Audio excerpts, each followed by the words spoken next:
உங்கள் சத்யாவில் குளு குளு ஏசி ஆஃபர். எடப்பாடி பழனிசாமி அவர்கள் நேத்து மயிலை பேசிய பொழுது ஒரு குற்றச்சாட்டை வைக்கிறார். நம்ம பார்த்து அவருக்கு சென்னையை பத்தி அதிகமா தெரியாதுப்பா. நேரா எடப்பாடியில இருந்து கிளம்பி சென்னைக்கு வந்து கிரீன்வேஸ் ரோட்ல வீட்டுக்கு வராரு. அங்கிருந்து ஏர்போர்ட்டுக்கு போறாரு. ஏர்போர்ட்ல பிளேனை பிடிச்சு டெல்லிக்கு போறாரு. டெல்லியில இருந்து திருப்பி வந்து எடப்பாடிக்கு போயிடுறாரு. அதனால இங்க இருக்கக்கூடிய கழக தோழர்கள், தலைவர் கலைஞர் அவர்களுடைய உடன்பிறப்புகள், நீங்கள் அவரை கூட்டிட்டு போய் நம் செய்திருக்கக்கூடிய சென்னையிலே செய்திருக்கக்கூடிய சாதனைகளை எடுத்து காட்ட வேண்டும். பக்கத்துலதான் இருக்காரு பிரதமர். எடப்பாடியோட பக்கத்துல அடிக்கடி அமைச்சர் பியூஷ் கோயலும் வந்துட்டு போறாரு. கேட்டு வாங்கி கொடுக்கலாம்ல. நம்ம பிள்ளைங்க படிக்கிறதுக்கு வர வேண்டிய நிதி 3500 கோடிக்கு மேல வரல. ஒன்றிய அரசாங்கம் நீங்க ஹிந்தி படிச்சாதான் கொடுப்பேன்னு நிறுத்தி வச்சிருக்காங்க. கேட்டு வாங்கி கொடுக்கலாம்ல. அதற்கு மனமில்லை எடப்பாடி பழனிசாமி அவர்களுக்கு. ஆனால் நம்மை குறை சொல்லுவதற்கு எப்படி பிஜேபியோட வாட்ஸ்அப் யூனிவர்சிட்டி வாட்ஸ்அப்ல நிறைய பொய்யா சொல்லி சுத்த விடுவாங்க. அதே மாதிரி இவரும் சுத்தி சுத்தி வந்து அதே பொய்களை மறுபடியும் சொல்லி கொண்டிருக்கிறார். மக்கள் நம்ப தயாராக இல்லை. ஒன்றிய அரசாங்கம் ஒரு பட்ஜெட் போட்டது. அந்த பட்ஜெட்ல தமிழ்நாட்டோட பேரே இல்ல. முன்னாடியாவது போனா போதுன்னு ஒரு திருக்குறளை படிப்பாங்க. இந்த பட்ஜெட்ல திருக்குறளை கூட படிக்கல. கேட்கலாம்ல, எடப்பாடி ஏன் தமிழ்நாட்டுக்கு எதையுமே தராம ஒரு பட்ஜெட்டை போட்டிருக்கீங்க, ஏன் ஒரு பட்ஜெட்டை உருவாக்கினீங்கன்னு. ஆனால் கேட்பதற்கு தைரியம் இல்லை. எஜமானர்கள் கோவித்துக் கொள்வார்கள், கோச்சிட்டா நான் என்ன பண்றது அப்படிங்கிற ஒரு பயம். அதனால தமிழ்நாட்டுக்கு துரோகம் செய்ய துணிந்து விட்டார். அவர் எல்லாருக்கும் துரோகம் பண்ணுவார். தன்னை வளர்த்த கட்சிக்கே துரோகம் செய்து கொண்டிருக்க கூடியவர். யார் காலில் விழுந்து ஆட்சி பொறுப்பிற்கு முதலமைச்சராக வந்தாரோ அந்த அம்மையாருக்கே இன்னைக்கு கட்சியில இடம் இல்லை இல்லையா? அவங்களையே அனுப்பியாச்சு. அதே போல கூட இருந்த ஓபிஎஸ் அவர்களுக்கும் இடம் இல்லை. தமிழ்நாட்டை காப்பாற்றணும்னா முத்துவேல், கருணாநிதி, ஸ்டாலினால் மட்டும்தான் முடியும் என்று திராவிட முன்னேற்ற கழகத்திலே இன்று அவர் தன்னை இணைத்துக் கொண்டிருக்கிறார். அதனால தமிழ்நாட்டுக்கும் துரோகம், தன்னை வளர்த்த இயக்கத்திற்கும் துரோகம் செய்யக்கூடியவர். மகாராஷ்டிராக்கு ரயில்வே பட்ஜெட்ல 24,000 கோடி கொடுத்திருக்கீங்க. உத்தரப்பிரதேசத்துக்கு 20,000 கோடி, குஜராத்துக்கு 17,000 கோடி, ஆனா தமிழ்நாட்டுக்கு வெறும் 7,000 கோடி. இது எப்படி நியாயம் என்று கேட்க துணிவில்லாத எடப்பாடி நம்மை பார்த்து இன்று கேள்விகளை அடுக்கி கொண்டிருக்கிறார். இங்கே நம்முடைய முதலமைச்சர் அண்ணன் தளபதி அவர்கள் தேர்ந்தெடுத்து உங்கள் கைகளிலே ஒப்படைத்திருக்கக்கூடிய வேட்பாளர் டாக்டர் பூர்ணிமா அவர்களுக்கு உதயசூரியன் சின்னத்திலே வாக்களித்து அவரை வெற்றி பெற செய்ய வேண்டும் என்று உங்களை எல்லாம் வேண்டி கேட்டுக்கொள்கிறேன். டாக்டர் பூர்ணிமா உங்களுக்கெல்லாம் புதிதான ஒருவர் இல்லை. தொடர்ந்து கழக பணிகளிலே தன்னை ஈடுபடுத்தி கொண்டிருக்கக்கூடிய ஒரு சகோதரியைத்தான் நம்முடைய கழகத்தின் தலைவர் அண்ணன் தளபதி அவர்கள் தேர்ந்தெடுத்து உங்கள் கைகளிலே வேட்பாளராக ஒப்படைத்திருக்கிறார்கள். நீங்கள் அவர் மருத்துவர், அவருக்கு பழக்கமாயிருச்சு. கூப்பிட்ட உடனே ஏதாவது எமர்ஜென்சினா கடன்னு கிளம்பி ஓடி பழகிய, அதுக்காகவே படிச்சிருக்கவங்க. அங்க ஒரு சகோதரி, காவல்துறை சகோதரி, நாங்கெல்லாம் வரலையான்னு கேக்குறாங்க. நிச்சயமா தமிழ்நாட்டு காவல்துறை நிச்சயமாக யாருக்கு தேவையோ அவர்கள் அழைக்கும் பொழுது நிச்சயமா நீங்க சிறப்பாக பணி செய்கிறீர்கள். மிக முக்கியமாக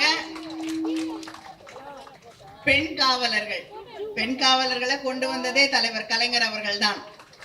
மிக சிறப்பாக பணியாற்றுகிறீர்கள். அதனால அவங்களுக்கு அந்த ட்ரெயினிங்கே அப்படிதான். யாருக்கு அவசரமோ தேவையோ அங்கே எழுந்து நடுராத்திரியா இருந்தாலும் ஓடுறது. அந்த பணியை அவர் தொடர்ந்து மாமன்ற உறுப்பினராக இருக்கும் பொழுதும் நீங்கள் ஏதாவது ஒரு தேவை என்றால், அவசரம் என்றால் எந்த நேரத்திற்கும் வந்து உங்களோடு நின்று அதை சரி செய்யக்கூடிய ஒரு சகோதரியாக அவர் பணியாற்றி இருக்கிறார். வரக்கூடிய தேர்தல் முடிந்தவுடன் அதே போல ஒரு சட்டமன்ற உறுப்பினராக நம்முடைய குரலை அங்கே சட்டமன்றத்தில் எழுப்பக்கூடிய ஒருவராக, இங்க இருக்கக்கூடிய சகோதரிகளுக்காக பேசக்கூடிய ஒருவராக, இந்த தொகுதி தேவைகளுக்காக போராடி பெற்றுத்தரக்கூடிய ஒருவராக நிச்சயம் பணியாற்றுவார் என்ற அந்த நம்பிக்கையோடு உங்கள் கைகளிலே நம்முடைய வேட்பாளர் அவர்களை நம்முடைய முதலமைச்சர் அவர்கள் ஒப்படைத்திருக்கிறார்கள். அவருக்கு உங்களுடைய பொன்னான மேலான வாக்குகளை உதயசூரியன் சின்னத்திலே அளித்து வெற்றி பெற செய்ய வேண்டும் வேண்டும் வேண்டும் என்று உங்களை எல்லாம் நான் வேண்டி கேட்டுக்கொள்கிறேன். உங்களுக்கு நன்றாக தெரியும், திராவிட முன்னேற்ற கழகம் ஆளுங்கட்சியா இருந்தாலும் மக்களோடு நிற்கக்கூடிய இயக்கம், எதிர்கட்சியாக இருந்தாலும் மக்களுக்காக பணியாற்றக்கூடிய இயக்கம் என்று. ஆளுங்கட்சியாக இருந்தா கொடுத்த வாக்குறுதி எல்லாம் நிறைவேற்றி, எத்தனை வாக்குறுதி நிறைவேற்றி இருக்கோம்னா நம்ம முதலமைச்சர் அவர்கள் நிறைவேற்றி இருக்கக்கூடிய வாக்குறுதிகளையும் மக்களுக்கு செய்திருக்கக்கூடிய அந்த கொண்டு வந்திருக்கக்கூடிய திட்டங்களையும் இன்னைக்கு பட்டியலே போட முடியல. அவ்வளவு பெரிய பட்டியலாக, நீண்ட பட்டியலாக அவர் சாதனைகள் நீண்டு கொண்டே போகக்கூடிய ஒரு அழகை நாம் பார்த்து கொண்டிருக்கிறோம். யாரு இந்த ஆட்சியால் பயன்பெறாதவர்கள் யாராவது இருக்காங்கன்னா, எந்த வீட்டு கதவை தட்டி கேட்டாலும் அங்கே பயன்பெற்றிருக்க கூடியவர்கள் இருக்கிறார்கள். நம்முடைய சகோதரிகளுக்கு நம்முடைய முதலமைச்சர் அவர்கள் தேர்தலுக்கு முன்னால் 1000 ரூபாய் உரிமை தொகையாக வழங்குகிறேன் என்றார்கள். இன்னைக்கு 1,31,00,000 சகோதரிகள் அந்த உரிமை தொகையை பெற்றுக் கொண்டிருக்கிறார்கள். நான் முதல்வன் திட்டத்தின் வழியாக இன்னைக்கு எத்தனையோ லட்சக்கணக்கான இளைஞர்கள், இளம் பெண்கள் பயிற்சிகளை பெற்று ஐஏஎஸ் ஆபீசர்ஸா, யூபிஎஸ்சி எக்ஸாம் பாஸ் பண்ணி இன்னைக்கு மிக பெரிய பதவிகளிலே இருக்கக்கூடிய வாய்ப்புகளை பெற்றிருக்கிறார்கள். தன்னுடைய கனவுகளை எல்லாம் நிறைவேற்றி கொண்டிருக்கக்கூடிய வாய்ப்புகளை அவர்கள் பெற்றிருக்கிறார்கள். அதை தாண்டி தமிழ் புதல்வன், புதுமை பெண் என்ற திட்டத்தின் வழியாக கல்லூரியிலே போய் படிக்கக்கூடிய அந்த மாணவ மாணவிகளுக்கு மாதம் 1000 ரூபாய் வழங்கக்கூடிய ஆட்சி நம்முடைய திராவிட மாடல் ஆட்சி. இதெல்லாம் மறுபடியும் ஆட்சிக்கு வந்த உடனே 2 மடங்காக போகிறது. மகளிர் உரிமை தொகை 2000ஆக உயர்த்தி வழங்கப்படும். மாணவர்களுக்கு தரக்கூடிய 1000 ரூபாய் 1500ஆக உயர்த்தி வழங்கப்படும். படிக்கக்கூடிய மாணவர்களுக்கு மட்டும் இல்ல, படிச்சு முடிச்ச மாணவர்கள், வேலை தேடக்கூடிய அந்த காலகட்டத்திலே அவர்களுக்கு 6 மாதம் 1500 ரூபாயும், வேலை தேடக்கூடிய அந்த நேரத்துல வேலை கிடைக்கிறதுக்கான பயிற்சிகளும் நான் முதல்வன் திட்டத்தின் வழியாக அவர்களுக்கு வழங்கப்படும். நான் சொல்லி தெரியாதுல்ல, எல்லாம் தெரியுமே உங்களுக்கு.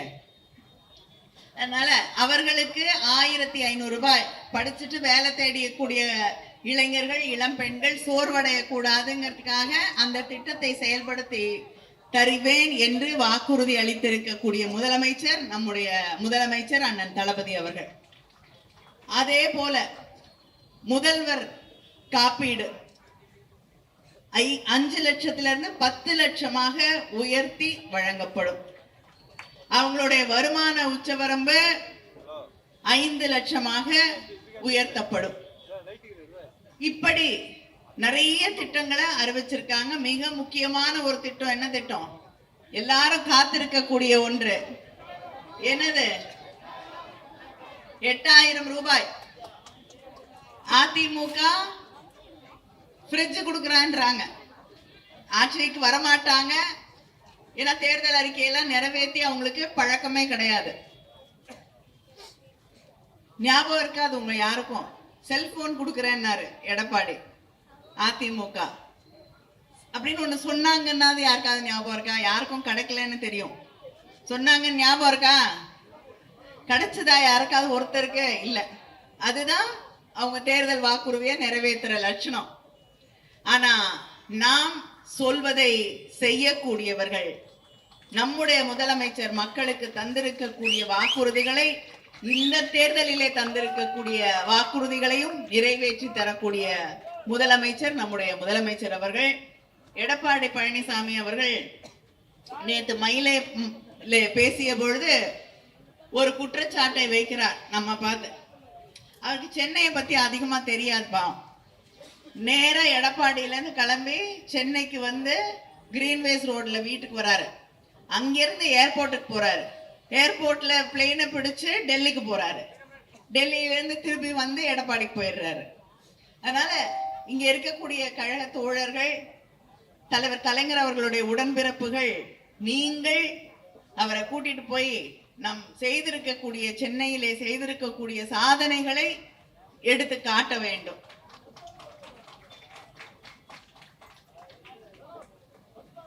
$822 கோடியில பிராட்வேல ஒருங்கிணைந்த பேருந்து நிலையம் நம்முடைய முதலமைச்சர் அவர்களுடைய சாதனை. சென்னை கடற்கரை மறுசீரமைப்புக்கு 116 கோடி அங்கே பணிகள் செய்யப்பட்டிருக்கு. 6078 கோடியில எண்ணூர் அருகிலே பேரூரிலே கடல் நீரை குடிநீராக்கும் ஆலை கட்டப்பட்டு வருகிறது. யானை கவுனி மேம்பாலம், செங்கை சிவன் மேம்பாலம், மேயர் சிட்டிபாபு மேம்பாலம், போஜராஜன் சுரங்கப்பாதை என வடசென்னையில் மேம்பாலங்கள் மற்றும் சுரங்கப்பாதைகள் நம்முடைய ஆட்சியில, நம்முடைய முதலமைச்சர் அவர்களுடைய ஆட்சியிலே கட்டப்பட்டிருக்கிறது. இளைஞர்களுக்கு ஊக்கம் அளிக்கக்கூடிய முதல்வர் படைப்பகம் இந்த வடசென்னை பகுதியில, அதுவும் முதலமைச்சர் அவருடைய தொகுதியிலேயே தொடங்கப்பட்டது. இன்னும் பல இடங்கள்ல அது விரிவாக்கப்பட்டு கொண்டிருக்கிறது. திருவொற்றியூர், மாதாவரம், திருவிக நகர் உள்ளிட்ட சென்னையின் 10 சட்டமன்ற தொகுதிகளை மேம்படுத்தும் விதமாக உருவாக்கப்பட்ட வடசென்னை வளர்ச்சி திட்டம் முதல்ல 1000 கோடி மதிப்பீட்டில் தொடங்கப்பட்டு இன்னைக்கு 6045 கோடி வரை அந்த திட்டங்கள் விரிவுபடுத்தப்பட்டிருக்கிறது.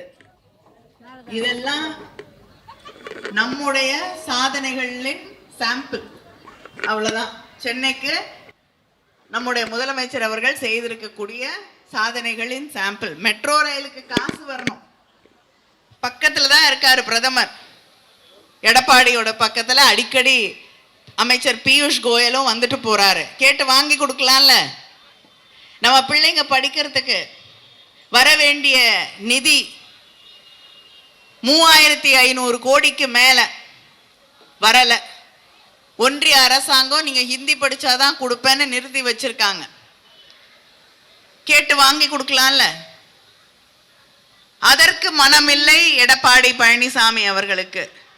ஆனால் நம்மை குறை சொல்லுவதற்கு எப்படி பிஜேபியோட வாட்ஸ்அப் யூனிவர்சிட்டி, வாட்ஸ்அப்ல நிறைய பொய்யா சொல்லி சுத்த விடுவாங்க, அதே மாதிரி இவரும் சுத்தி சுத்தி வந்து அதே பொய்களை மறுபடியும் மறுபடியும் சொல்லிக் கொண்டிருக்கிறார். மக்கள் நம்ப தயாராக இல்லை. ஒன்றிய அரசாங்கம் ஒரு பட்ஜெட் போட்டது. அந்த பட்ஜெட்ல தமிழ்நாட்டோட பேரே இல்லை. முன்னாடியாவது போனா போதுன்னு ஒரு திருக்குறளை படிப்பாங்க. இந்த பட்ஜெட்ல திருக்குறளை கூட படிக்கல. கேட்கலாம்ல எடப்பாடி, ஏன் தமிழ்நாட்டுக்கு எதையுமே தராம ஒரு பட்ஜெட்டை போட்டிருக்கீங்க, ஏன் ஒரு பட்ஜெட்டை உருவாக்கினீங்கன்னு. ஆனால் கேட்பதற்கு தைரியம் இல்லை. எஜமானர்கள் கோபித்துக் கொள்வார்கள், கோச்சிட்டா நான் என்ன பண்றது அப்படிங்கிற ஒரு பயம். அதனால தமிழ்நாட்டுக்கு துரோகம் செய்ய துணிந்து விட்டார். அவர் எல்லாருக்கும் துரோகம் பண்ணுவார். தன்னை வளர்த்த கட்சிக்கே துரோகம் செய்து கொண்டிருக்கக்கூடியவர். யார் காலில் விழுந்து ஆட்சி பொறுப்பிற்கு முதலமைச்சராக வந்தாரோ அந்த அம்மையாருக்கே இன்னைக்கு கட்சியில இடம் இல்லை இல்லையா? அவங்களையே அனுப்பியாச்சு. அதே போல கூட இருந்த ஓபிஎஸ் அவர்களுக்கும் இடம் இல்லை.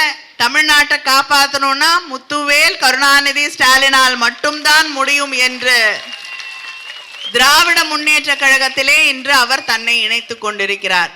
அதனால தமிழ்நாட்டுக்கும் துரோகம், தன்னை வளர்த்த இயக்கத்திற்கும் துரோகம் செய்யக்கூடியவர். வரக்கூடிய அமைச்சர்கள் கிட்ட கேட்கலாம். மகாராஷ்டிராக்கு ரயில்வே பட்ஜெட்ல 24,000 கோடி கொடுத்துருக்கீங்க. உத்தரப்பிரதேசத்துக்கு 20,000 கோடி, குஜராத்துக்கு 17,000 கோடி, ஆனால் தமிழ்நாட்டுக்கு வெறும் 7,000 கோடி. இது எப்படி நியாயம் என்று கேட்க துணிவில்லாத எடப்பாடி நம்மை பார்த்து இன்று கேள்விகளை அடுக்கி கொண்டிருக்கிறார்.